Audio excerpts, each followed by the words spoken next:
eat you, I used to eat your banana. Alors, c'est comment? Vous savez, ça m'est déjà arrivé de vous écouter une musique et ça reste gloué, collé à l'esprit. Comment ça se passe? Je suis de bonne humeur aujourd'hui. Aujourd'hui, c'est des cœurs à cœur. Avec Zach Cassan. Ou tonton Zach pour les proches. J'aime ça. Ça fait plaisir. Ça fait plaisir, c'est ce moment d'intimité où on partage, où on parle de cœur à cœur. Vous savez, entre frères. Je sais que beaucoup n'ont pas eu des frères. Beaucoup d'ailleurs ont eu des frères, mais des frères avec qui on n'a jamais parlé. On n'a pas vraiment discuté, en tout cas pas au moment crucial. Hein. Malheureusement, j'ai aussi fait partie de ces personnes-là. Bon, j'ai quitté ma famille tôt, j'étais très jeune. À l'époque, on ne pouvait pas vraiment parler, vous savez, en Afrique. Les vieux et les plus jeunes ne discutent pas nécessairement de certains sujets, de beaucoup de sujets d'ailleurs. Il y a trop de protocoles, trop de petit, tout ça. Non, c'est difficile, on doit changer cette mentalité. Hein, pour ceux qui savent de quoi je parle, on doit changer cette mentalité. Ça nous épargnerait beaucoup de problèmes, beaucoup de choses, beaucoup de dangers. On apprend beaucoup de choses dans les rues et c'est très dangereux. Moi d'ailleurs, je pense que j'aurais bien voulu apprendre beaucoup de choses. Venant de mes grands frères. Des grands frères, j'en ai. Hein. J'en ai. Beaucoup. Voilà. Alors, comment ça se passe? Moi, je vais très bien. J'ai passé une excellente journée. J'espère que vous aussi d'ailleurs. Aujourd'hui est un jour très intéressant, comme d'habitude. Dans notre séance de cœur à cœur, on va discuter, échanger. Aujourd'hui, je voudrais parler particulièrement à la jeunesse battante, travailleuse, courageuse. Je sais que les vieux sont là aussi. Ils se retrouvent, même s'ils ne se manifestent pas, ce n'est pas un problème. Du moment qu'on suit, ça fait du bien. Les gentils sont là. Quand il y a des gentils, il y a des méchants aussi, c'est normal. Quand il y a la lumière, il y a le ténèbre aussi, c'est tout à fait normal. Quand il y a Dieu, il y a Satan. Bon, voilà, ça fait partie de la vie. Tout le monde est la bienvenue, en tout cas ici, on vous aime. Aujourd'hui, on va parler d'un sujet très intéressant que beaucoup connaissent. Le travaillement. On appelle travaillement chez les Ivoiriens et différemment ailleurs, ça dépend d'un endroit à un autre. Le fait de faire le malin en donnant de l'argent aux gens, en public, surtout en public. Quelquefois, de l'argent qu'on n'a pas, pour finalement croupir dans la misère. Ce n'est pas très intelligent. Ce n'est pas très intelligent du tout. Je ne sais pas si vous avez déjà lu ces livres. Think and Grow Rich, Napoléon Hill. Think and Grow Rich. Je ne sais pas comment vous dites ça en français. En tout cas, le français, je commence à m'en aller. Malheureusement, je ne suis pas francolâtre, donc c'est un peu compliqué. C'est un livre très intéressant et je vous encourage de le lire. Si vous êtes entrepreneur, courageux, enfin, vous travailleur, battant, vous cherchez de l'argent, je pense qu'il est important de jeter un coup d'œil. Vous savez, c'est bien de donner de l'argent aux gens, hein, mais de manière authentique. Quand vous avez de l'argent, votre situation est posée. Il est d'ailleurs crucial d'apporter assistance aux gens. Je pense que c'est nécessaire, c'est très important. Pour ceux qui prient, ils savent. Il est important d'aider ceux qui n'ont pas, ceux qui sont en difficulté, surtout les orphelins, les veuves, hein, les handicapés. Ils ont besoin d'aide. Hein, ce que vous gagnez, c'est pas pour vous, c'est pas seulement pour vous. Il faut aider les gens, c'est très bien. Seulement, il faut savoir faire la différence. Aider les gens et faire le malin en gaspillant de l'argent devant les gens, c'est complètement différent. Beaucoup de personnes ne réussissent pas dans leurs entreprises. Parce qu'à partir du moment où l'entreprise fait un peu d'argent, ils commencent à donner. Et pas nécessairement parce qu'ils ont envie de donner, mais pour montrer qu'ils ont de l'argent, qu'ils ont réussi. Il faut dire des choses pratiques, des choses simples, que tout le monde comprend. Vous verrez beaucoup de gens, vous verrez des gens partir en boîte, après avoir fait quelque chose, après avoir fait $1000, ou peut-être peu, commencer à dépenser de l'argent pour le public. Pas parce qu'il a besoin de tout ça, mais parce qu'il veut qu'on le voie, et qu'on l'acclame, qu'on le célèbre, qu'on cite son nom par le DJ. Et après, croupissent dans les difficultés. Pas d'argent pour acheter des unités, pas d'argent pour acheter du carburant. C'est honteux.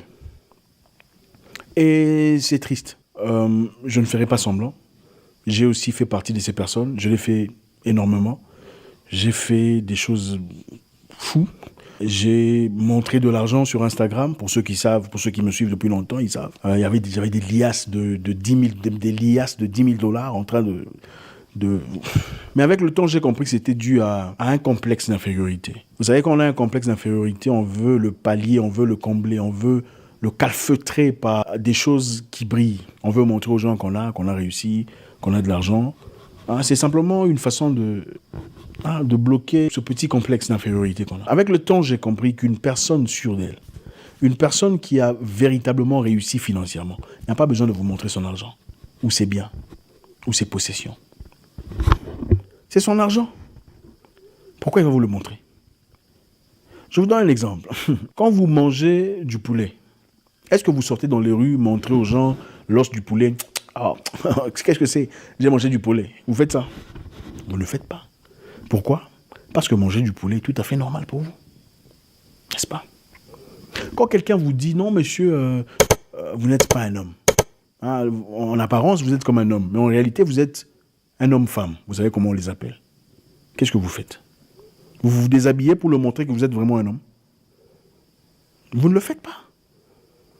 Parce que vous savez que vous êtes un homme. Vous n'avez pas besoin de prouver à qui que ce soit que vous êtes un homme. Quand on vous dit, madame, vous n'êtes pas une femme, d'ailleurs, ici, vous mettez des trucs pour gonfler tout ça. Qu'est-ce que vous faites? Vous vous déshabillez pour montrer que vous ne mettez pas des trucs pour gonfler? Vous ne le faites pas. Parce que votre conscience est tranquille. Vous savez que vous êtes une femme complète. Vous n'êtes donc pas obligé de faire quoi que ce soit pour faire plaisir à qui que ce soit. Ou pour démontrer quoi que ce soit. Le même principe est valable en ce qui concerne l'argent. J'ai remarqué avec le temps, parce qu'il y a avoir l'argent et avoir l'argent. Il y a les 100 000 $, les millions et les milliardaires. J'ai remarqué ceci. Les gens qui ont véritablement de l'argent, alors là je parle en milliards de dollars, sont des gens qui ne mettent qu'une chemise simple, un pantalon simple et une paire de chaussures, sans complication. Vous ne le verrez jamais en train de faire du travaillement. Vous ne le verrez jamais en train de donner vous ne le verrez jamais en train de faire étalage de ce qu'ils ont comme possession. Jamais de la vie. Ils sont toujours là, calmes, vivent dans leur environnement, dans la paix, dans la sérénité, parce qu'ils savent que c'est leur argent. Ils n'ont de compte à rendre à personne. Vous savez, et vous remarquerez ces personnes, ils ne donnent pas publiquement, mais en cachette, ils font des dons incroyables. Des millions de dollars pour des ouvriers, des millions de dollars pour des femmes en difficulté, des millions de dollars pour des femmes en difficulté génétique ou des personnes en difficulté génétique. Par contre, ceux qui font semblant de montrer de l'argent et qui en réalité n'en ont pas, vous savez quand est-ce qu'ils donnent l'argent? Ils donnent seulement l'argent en public, quand les gens peuvent les glorifier. Ils ne peuvent pas donner l'argent en cachette. Pourquoi vous pensez qu'à l'église on dit « Nous avons besoin d'argent pour construire et pour ça, on a besoin de ceux qui vont donner 100 000 $, venez devant, on va prier pour vous. » Parce que le pasteur sait que s'il dit « On a besoin de cotisations pour construire ou pour faire quoi que ce soit, venez me donner en privé », très peu donneront, ou pas. Parce que généralement, chez nous, les Noirs, quand on donne, il faut que tout le monde sache que c'est moi qui ai donné. Je connais d'ailleurs quelqu'un qui a donné 100 000 $ à l'église. Il a donné 100 000 $. Une semaine plus tard, il est tombé en difficulté incroyable. La banque est venue pour récupérer sa maison. Il était obligé de nous contacter, vouloir nous vendre la maison pour avoir assez d'argent, sinon la banque confisquerait la maison et pouvoir payer. Je te salue en passant d'ailleurs. Bon, j'en parle parce que je sais qu'aujourd'hui, pourquoi l'a-t-il fait? Il a fait pour impressionner une femme à l'église. Il a fait pour impressionner la fille d'un riche à l'église, une fille avec qui il a passé un moment terrible, horrible, difficile. Aujourd'hui, il s'est relevé. La femme qu'il a épousée aujourd'hui, ce n'est même pas cette femme-là. Il a épousé une différente femme qu'il a trouvée dans la misère, dans les difficultés, et c'est celle-là qu'il a relevée. Vous voyez un peu de quoi je parle.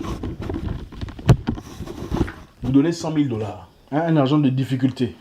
Vous donnez ça au public pour qu'on vous glorifie, pour que tout le monde dise « Ah, il a donné 100 000 $. C'est comme ça que beaucoup d'entre nous vivons. Jeunes, monsieur, grands, parce qu'il y a des grands aussi ici. Votre argent, c'est votre argent. Ce n'est pas le monde qui définit qui vous êtes. Ce que vous êtes doit d'abord commencer par vous-même, vos convictions personnelles. Le monde ne peut pas changer ce que vous êtes à travers leur opinion. Sinon, il y a des gens qui seraient transformés en chèvres, d'autres en crocodiles, d'autres en rapaces. Si le monde pouvait changer les gens à travers leur opinion, soyez serein. À partir du moment où vous comprenez que vous n'avez pas besoin de prouver à qui que ce soit. Vous savez pourquoi les gens mettent du champagne sur Facebook et Instagram? Quand vous buvez du thé à la maison, Pourquoi vous ne mettez pas les photos du thé sur Instagram? Vous photos en train de boire du thé, vous prenez des photos, vous mettez sur Instagram en train de boire du thé. Ça n'existe pas, n'est-ce pas? Pourtant, il y a beaucoup de photos de bouteilles de champagne. Pourquoi on le fait? C'est parce qu'on est conscient, quelque part, que ça n'arrive pas très souvent. Un homme qui a de l'argent, un homme bien, je ne parle pas des vieux là, visage bizarre, qui a besoin d'une femme. Je parle d'un jeune qui a de l'argent, qui a sa vie. Pourquoi pensez-vous qu'il viendra vous dire, voilà l'argent que j'ai? Les gens souvent mettent leurs photos avec cette bouteille de champagne, pas parce que c'est normal, parce que c'est un événement qui ne vient pas chaque jour. Et boire du champagne sans exposer le champagne en public sur Internet serait une perte de champagne pour eux. Je suis une fois sorti avec quelqu'un, nous sommes allés quelque part dans un petit restaurant. Je dis, je voudrais prendre du champagne. Il s'est fâché. Mais mon cher, pourquoi tu veux commander du champagne ici? Je dis, mais qu'est-ce qu'il y a? Non, on va commander du champagne ailleurs. Je dis, mais non, moi je veux prendre du champagne maintenant. Donc toi, pour prendre du champagne, il faut dans un hôtel, là où il y a des gens pour qu'on te voie.